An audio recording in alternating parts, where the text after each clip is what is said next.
Okay, this is going to be a quick one because I have to go do stuff. And luckily, Counter-Strike Global Offensive is not that long a wiki read, believe it or not. My buddy Jake, who I talked about in the Obi-Wan video, actually recommended this. It is the perfect balance of popularity, entertainment, and length of wiki read. If I actually just scroll really quick, I can show you it's not all that long, but not all that short either. It's like the perfect amount. I, in fairness, haven't played this. I'm pretty familiar with it though. I know it's so weird to say I've never played it, but hey, there's a lot of like popular stuff I haven't played. But I'm down to read about it, so let's do it. Counter-Strike Global Offensive, or CSGO, is a multiplayer first-person shooter developed by Valve and Hidden Path Entertainment. It is the fourth game in the Counter-Strike series. Developed for over 2 years, Global Offensive was released for Windows, Mac OS, Xbox 360, and PlayStation 3 in August 2012, and for Linux in 2014. Valve still regularly updates the game, both with smaller balancing patches and larger content additions. The game pits two teams, terrorists and counter-terrorists, against each other in different objective-based game modes. The most common game modes involve the terrorists planting a bomb while counter-terrorists attempt to stop them, or counter-terrorists attempting to rescue hostages that the terrorists have captured. There are 9 official game modes, all of which have distinct characteristics specific to that mode. The game also has matchmaking support that allows players to play on dedicated Valve servers, in addition to community-hosted servers with custom maps and game modes. A Battle Royale game mode, Danger Zone, was introduced in December 2018.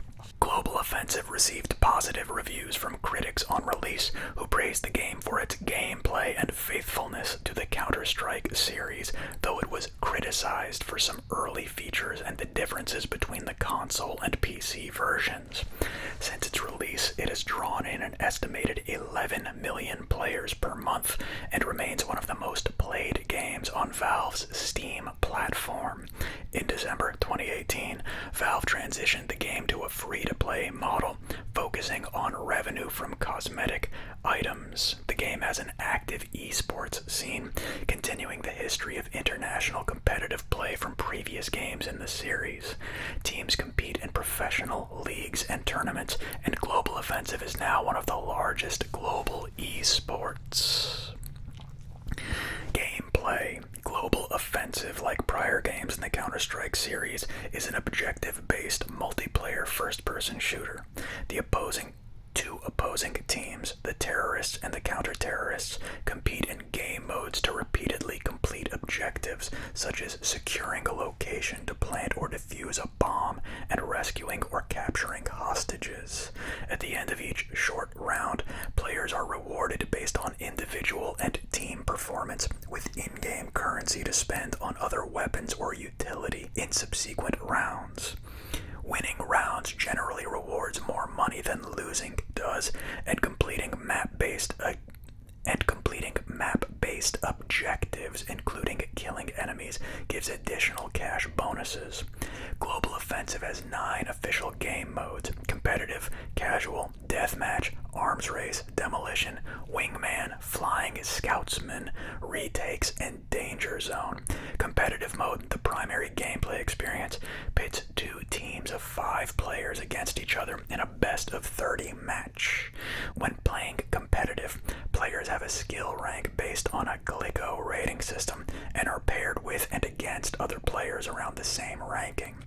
The casual and deathmatch modes are less serious than competitive mode and do not register friendly fire. Both are primarily used as a practice tool. Arms Race and Demolition, both based on mods for previous iterations in the series, were added alongside 8 new maps for the modes. Arms Race is the Global Offensive variant of the gun game mode in other games in the series.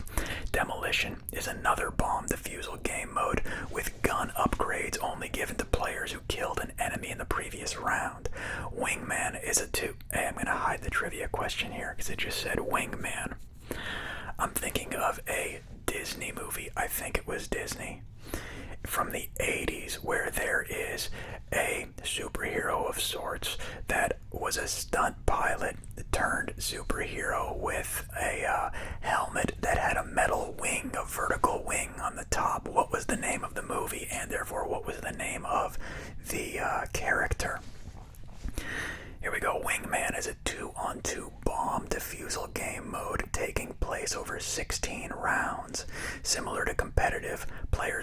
ordered based on a dynamic skill ranking. The Flying Scoutsman mode equips players with only a SSG-08, known in-game as the Scout, and a knife in a low-gravity map. Retakes is a game mode where 3 terrorists will defend an already planted C4 against 4 counter-terrorists. Players will also be able to choose a loadout card at the beginning of each round to retake or defend the bomb site. Danger Zone is a battle royale mode in which up to 18 players search for weapons, equipment, and money in an effort to be the last person or team remaining. Valve also included an offline practice mode designed to help new players learn how to use guns and grenades called the Weapons Course. Apart from the Weapons Course, all other game modes can be played online or offline with bots. There are 5 categories of purchasable weaponry: rifles, submachine guns, heavy weaponry, light machine guns and shotguns, pistols, and grenades. Each gun in Global Offensive has a unique recoil pattern that can be controlled, a gameplay feature the series has long been associated with. Global Offensive also introduced weapons and equipment not seen in previous installments, including tasers and an incendiary grenade. In-game matchmaking is supported for all online game modes and is managed through Steam platform. I should say the Steam platform. The game servers run Valve anti-cheat to prevent cheating. One form of matchmaking in Global Offensive to prevent cheating, Prime Matchmaking, hosts matches that can only be played with other users with Prime status. Alright. The feature also results in more equal matches as there are fewer Smurfs in these matches. I should definitely do a wiki read on Smurfs. In fact, if I had more time, I would have opened that and edited to this one. Remind me. The PC version of Global Offensive also supports prep.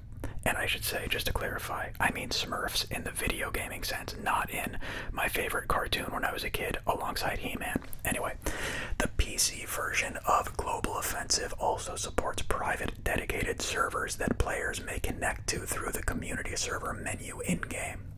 These servers may be heavily modified and can drastically differ from the base game modes. There have been many community-made mods for the game, one of the popular ones being KZ, a mod that makes players complete obstacle courses requiring advanced strafing and jumping techniques. Development and release. Counter-Strike Global Offensive is the sequel to the popular first-person shooter Counter-Strike Source, developed by Valve. Global Offensive's development began when Hidden Path Entertainment attempted to port Counter-Strike Source onto video game consoles. During its development, Valve saw the opportunity to turn the port into a full game and expand on the predecessor's gameplay. Global Offensive began development in March 2010 and was revealed to the public on August 12, 2011. The closed beta started on November 30th, 2011 and was initially restricted to around 10,000 people who received a key at events intended to showcase Global Offensive. That'd be cool to be one of those people now. After issues with client and server stability were addressed, the beta was opened up to progressively more people, and at E3 2012, Valve announced that Global Offensive would be released on August 21st, 2012, with the open beta starting roughly a month before that. Before the public beta, Valve invited professional Counter-Strike players to playtest the game and give feedback. There were plans for cross-platform multiplayer between Windows, OS X, Linux, Xbox 360, and PlayStation 3 players, but this was ultimately dropped so that the PC and Mac versions could be actively updated. On August 21st, 2012, the game was publicly released on all platforms except Linux, which would not be released until September 23rd, 2014. Since the initial release of Global Offensive, Valve has continued to update the game by introducing new maps and weapons, game modes, and weapon balancing changes. One of the first major additions to the game post-release was the Arms Deal update. Released on August 13th, 2013, the update added cosmetic weapon finishes or skins to the game. These items are obtainable by a loot box mechanism. Loot box would also be another good wiki read, I think.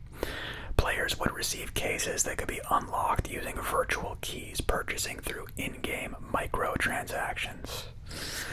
Global Offensive has Steam Workshop support, allowing users to upload user-created content such as maps, weapon skins, and custom game modes. Some popular user-created skins are added to the game and are obtainable from unboxing them in cases. The creators of the skins are paid when their item is added to a case.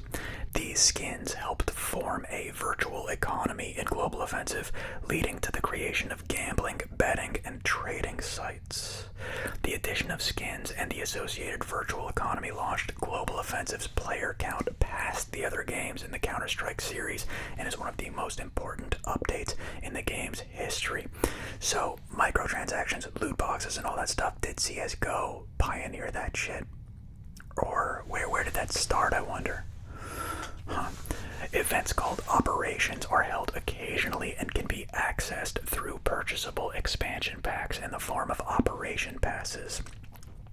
These passes grant access to operation objectives, which are spread over different game modes such as Arms Race and Deathmatch, or in operation-specific game modes first seen in Operation Hydra, released in May 2017.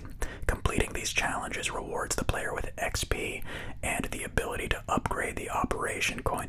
How does it just say? You would think Wikipedia would actually say with XP and then in parentheses experience points, right? And the ability to upgrade the operation coin. The maps in the operations are community made, meaning some of the revenue made goes toward the map designers. That is awesome. Oh my god, could you imagine if that was the case in the early days with Doom, when we were making like Doom mods? An update in October 2014 added music kits, which replaced the default in-game music with music from soundtrack artists commissioned by Valve. If a player with a music kit equipped becomes the round's most valuable player, their music will play for others at the end of the round. Dude, I'm playing this game. This article is selling me on the game. It sounds awesome. There is a feature that allows kits to be borrowed, and kits can be sold and exchanged through Steam's community market. In 2016, the game saw 2 remakes of original Counter-Strike maps, as well as the introduction of Prime matchmaking and additional items. As a part of the Operation Wildfire promotion, Nuke was remade and re-released in February, with the primary goals being to balance the map and make it more aesthetically pleasing. In April, Prime matchmaking was added to the game. To partake in the mode, the user had to have a verified phone number connected to their account. It was introduced in an attempt to prevent legitimate players from playing with cheaters or high-skilled players playing an alternative, lower-ranked account, a practice colloquially known as smurfing. So there you go. That pretty much wrapped up what smurfing was. No need to click the article. It's awesome, though. I may or may not know a smurf. In Rocket League, Inferno, another original map, was re-released in October. Valve said they had 3 reasons behind the remake: to improve visibility, to make it easier to move around in groups, and to tune it with player feedback. Also in October, consumable items called Graffiti were added to the game. These items replaced a feature present in the previous iterations of the series called sprays. Previously, players could customize their sprays. Graffiti ideas can be uploaded to the Steam Workshop in the similar manner as gun skins, and players can buy and trade the existing graffiti in-game. 1 month later, glove skins were added. In September 2017, Valve Company worked with the publisher Perfect World to release Global Offensive in mainland China. Chinese citizens with their identification verified can receive the game for free and earn Prime matchmaking status immediately. The game is played through Perfect World's launcher and contains numerous exclusive changes to the game, including the censorship of skulls and other symbols. Some other changes were in the cosmetics in certain maps. For example, the hammer and sickle on Cache and Train were removed. In preparation for the release, multiple cities in China celebrated and heavily promoted its upcoming release. Wow, wild. Users who played the game during its launch month received free promotional cosmetics. In compliance with Chinese law, Valve also had to disclose its loot box gambling odds. Well, sure, though we had those in the US too, right? And UK, I imagine.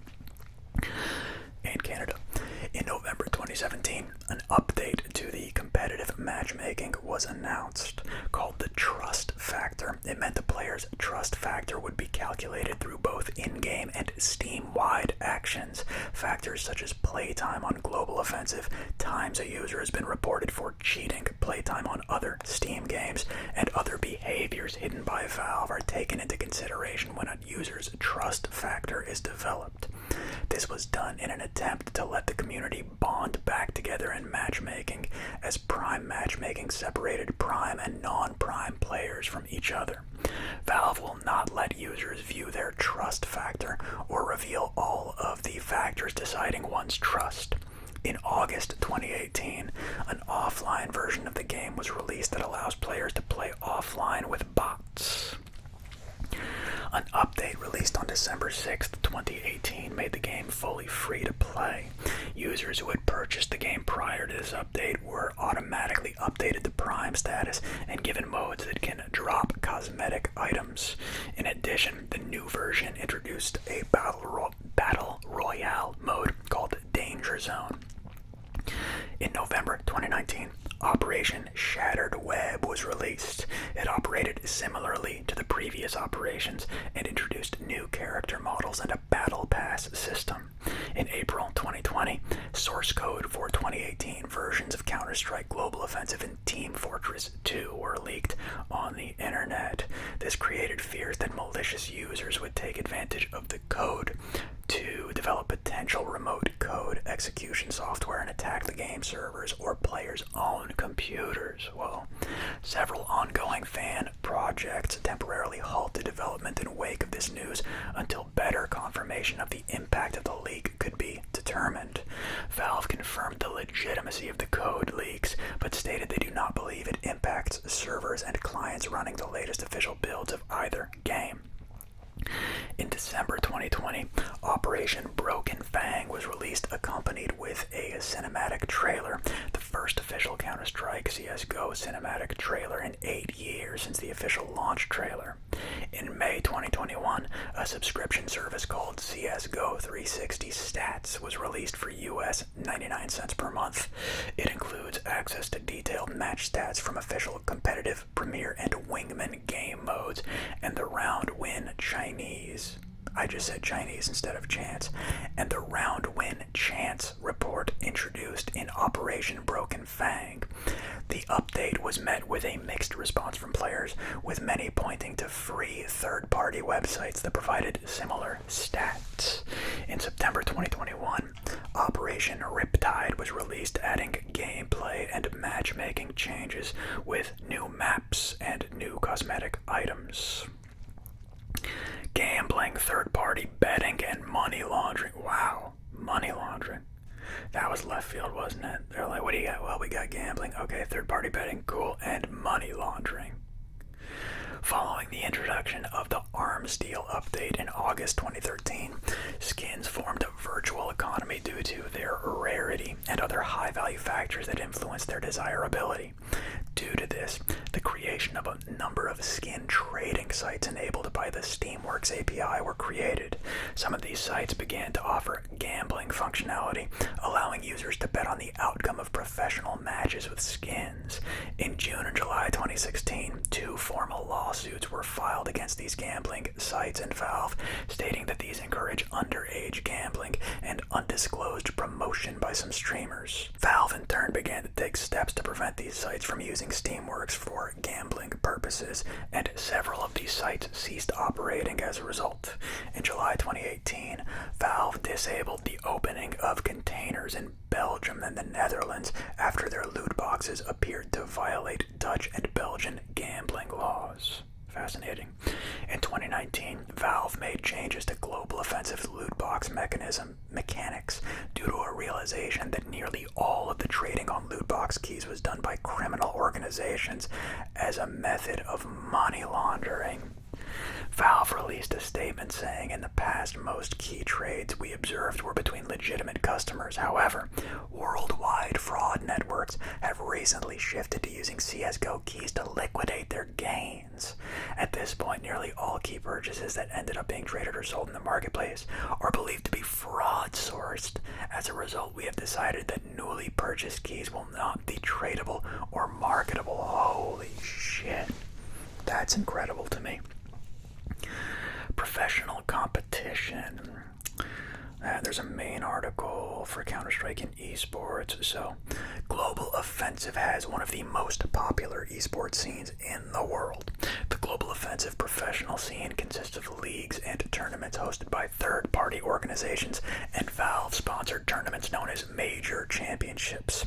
Majors are considered the most prestigious tournaments in Counter-Strike circuit and the Counter-Strike circuit, and have among the largest prize pools. Originally announced at 250 grand US dollars, the prize pools for majors have risen to $1 million since MLG Columbus 2016. Astralis, what is it? Tell me in the comments, is the most successful global offensive team of all time, with the core members of that team winning 4 majors together. Wow. Consecutively or scattered. I know I could click on them, they're right there. I've just never heard of them. I've heard of, Cloud9, Energy, the mainly Rocket League teams. If it's a Rocket League esports team, then I've probably heard of them. I've never heard of Astralis. They're probably not in Rocket League. In 2014, at least I think so, the 2014, the first large match-fixing scandal in the global offensive, this is a riveting article. In 2014, the first large match-fixing scandal in the global offensive community took place, where Team iBuyPower purposefully lost a match. It's fucking playing, hold on. Team iBuyPower purposefully lost a match against netcodeguides.com. The 7 professional players that were involved in the scandal were permanently banned from all majors by Valve, although some other organizers eventually allowed the players to compete at their tournaments. Hey guys, just so you know, I don't know what the is going on. I guess it's just because it hit 8 o'clock, but there's a lot of traffic all of a sudden, and helicopters overhead, which I guess is kind of ironic and poetic given the Counter-Strike wiki read, so just pretend like you're in this shit right now. Esports organizations Cloud9 and Dignitas, hey, there you go, I know both of them, among others, announced plans in February 2020 to launch Flashpoint, a franchise-based league for Counter-Strike, countering concerns over the state of the current promotion relegation leagues. The league was to be owned by the teams rather than a single organization, similar to the Overwatch League. There's another one that was requested as Overwatch. Media coverage.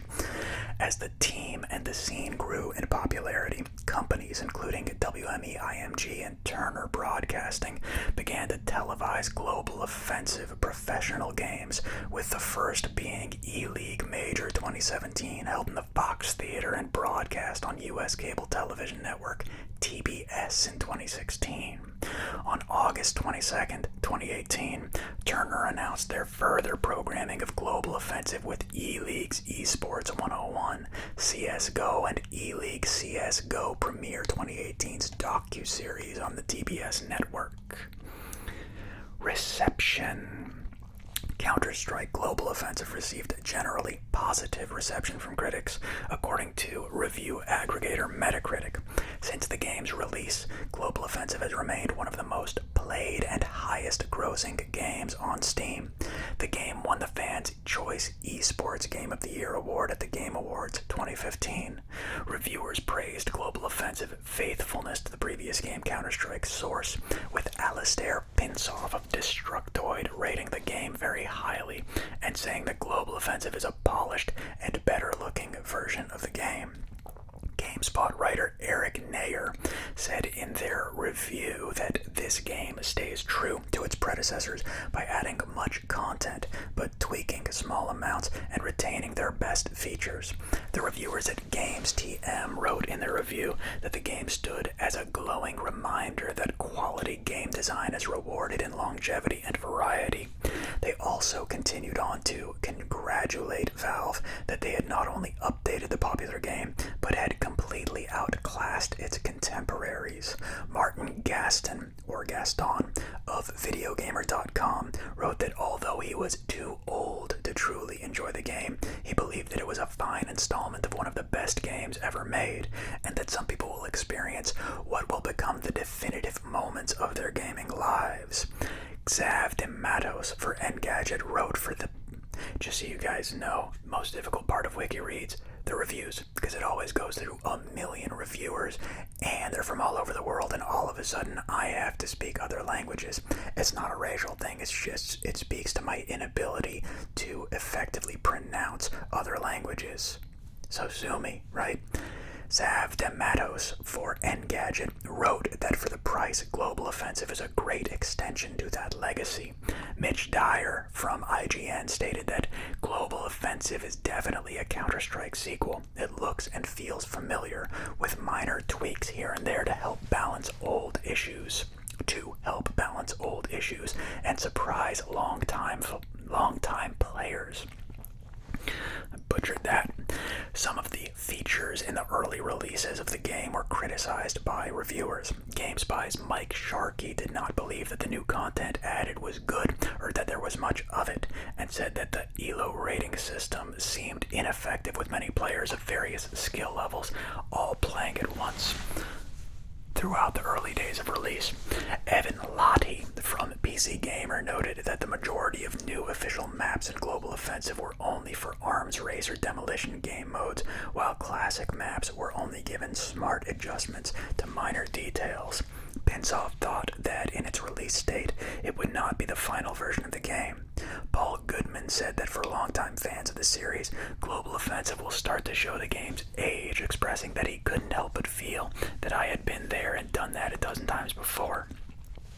Although reviewers liked the console version of the game, they believed there were obvious differences between the PC and console versions. Nair believed that due to playing with thumbsticks and shoulder buttons, you definitely won't be getting the ultimate CSGO experience. Ron Forstermans for Gamer.nl said that the PC version is there to play at a higher competitive level, though he went on to say that the console versions are not inferior because of the PC's superiority for competition. Dyer wrote that the PlayStation 3 version was at an advantage to the Xbox version because of the ability to connect a keyboard and mouse to the system. He continued on to say that the user interface of both of the consoles was as good as the PC one. Mark Langshaw of Digital Spy opined that although the game has support for the PlayStation Move, using it only makes the already unforgiving game all the more challenging. The game was nominated for Best Spectator Game in IGN's Best of 2017 awards for Esports Game of the Year at the 2017, 2018, and 2019 Golden Joystick Awards, for Best Esports Game at the Game Awards 2017, Game Awards 2019, and Game Awards 2020, and for Game Esports at the 17th Annual National Academy of Video Game Trade Reviewers Awards. In 2018, the game was nominated for Fan Favorite Esports Game and Fan Favorite Esports League format, with the majors at the Gamers' Choice Awards, and for Esports Title of the Year at the Australian Game Awards. Cool. Up the last sentence, but hey, that was it. That was the last sentence in the article. Awesome. Swimmingly. So, before I go, I do have to run. Hey, let's actually time that. Or we already timed it. Let's see how long I've been going on that, just so we can see what a decent wiki read is. Dude, I love this. Okay, look at this. I'm going to put this up here. So this is the actual Camtasia recorder, 38 minutes. And I love that, dude. If I can be able to do a 38, like just hit record and have to do this for 38 minutes every day, my life would be like amazing. That's great, right there. So good job, Jake. Not just saying that because we're friends. Good job. This was a truly good pick right over here. And I hope everyone enjoyed it. So before I go, I actually did want to ask something. I'll probably put a poll up also just to gauge it. Would anyone be interested in me doing this shit but not whispering? I'm throwing it out there. You know, like, it's fine if not. Leave it in the comments. Yeah, if you wanna me to do a new channel, I'll always whisper. Don't worry, I'll always have David Whispers. This is like my main thing, dude. I could just like read stuff on another channel, and there's still informational value to that. You know, Reddit stuff.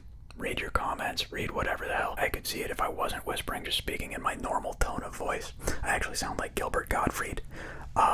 Then people, you know, might be more accepting of just learning stuff. Does it make sense what I'm saying? Anyway, it's not gonna hurt my feelings either way. If you want it, cool. If not, cool. I just like reading stuff in any capacity. So I'm going now. I'm gonna go get something to eat, and you guys have a good night. I will talk to you in the comments. And of course, there's a car going by as I'm trying to do my exit, but I don't care. I already told you it was gonna be noisy before. I hope you enjoyed this. Oh, there's one other thing. I want to do this thing. I said it too late. You know what? I'll do it on the next one. It's about liking and subscribing. I'm not telling you to like and subscribe right now. In fact, I'm not going to tell you not to, but I'm not telling you to either. I'm going to save that for the next one. I want to see if it even matters if someone says like and subscribe, please, blah, blah, blah.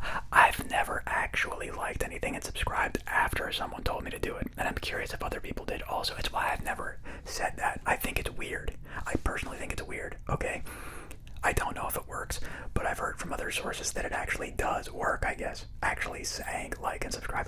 Again, I'm not going to do that in this one. So it's just like normal. If you've never liked before, keep it that way. If you've never subscribed before even, shit, I don't care, then don't. But on the next one, I'm going to ask people, I'm going to say, hey, do me a favor and smash that like or whatever they say, you know. And I want to see if it actually affects the numbers. Okay, I'm done this time. Yeah, I'll talk to you guys here in the comments. I'll literally talk to you like right now. I get these messages immediately. You guys know I respond immediately. Bye bye.